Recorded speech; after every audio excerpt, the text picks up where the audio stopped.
So, DIY muna tayo ng liquid soap para sa mga pinggan.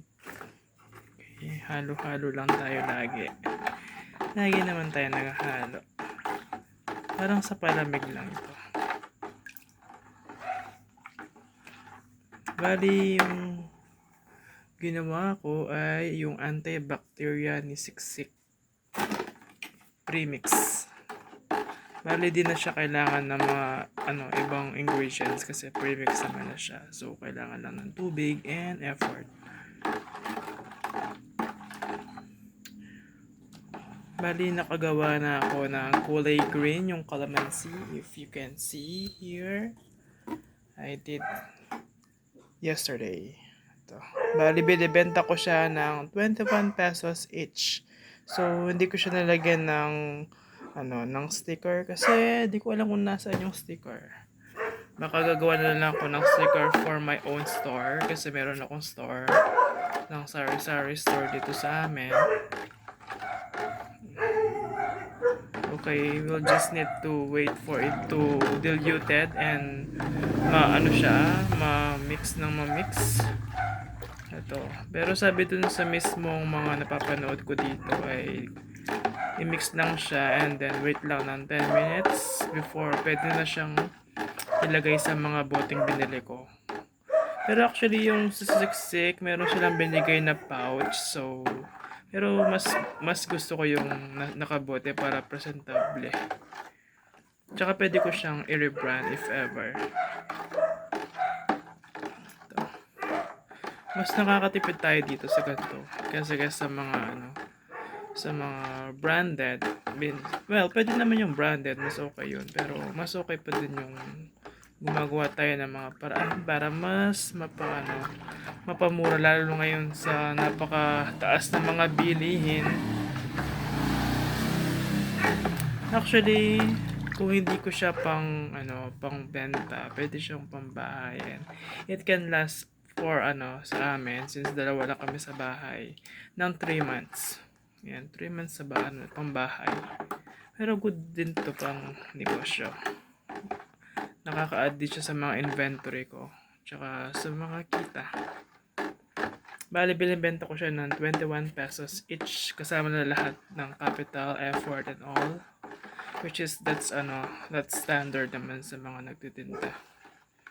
So, wag po tayo masyadong harsh sa mga nagbibenta ng ganito. Na kesyo mahal or what. Kasi we need to be, equal lang. Nakakangali na nga lang siya. Kasi kailangan mo siyang halo-haloin hanggang sa pinakadulo. Yan.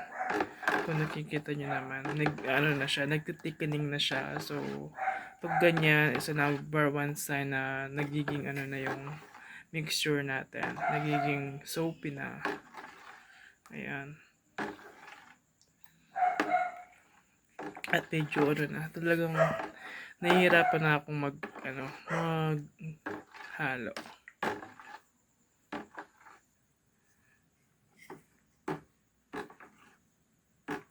So, usually yung ginagawa ko dito ay pinapa-overnight ko siya para mas lalong ma-dilute at the same time para bukas na lang yung natin ng sa bottle kasi medyo anong oras na rin naman ngayon kasi hanggang 9 lang ako sa operation ko sa store ko. So, yep.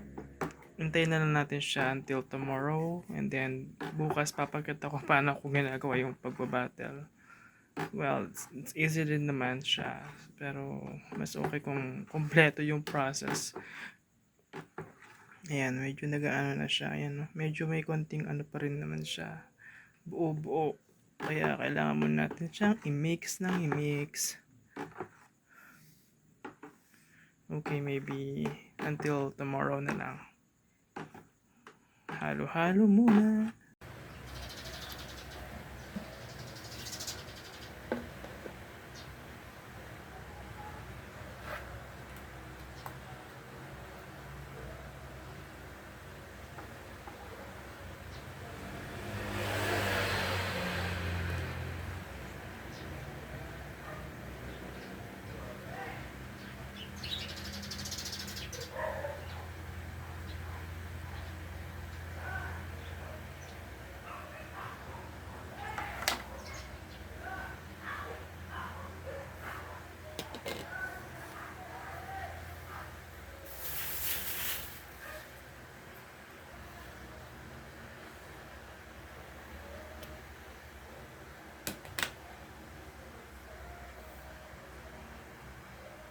So, tapos na po ating pag-repack po ng liquid detergent.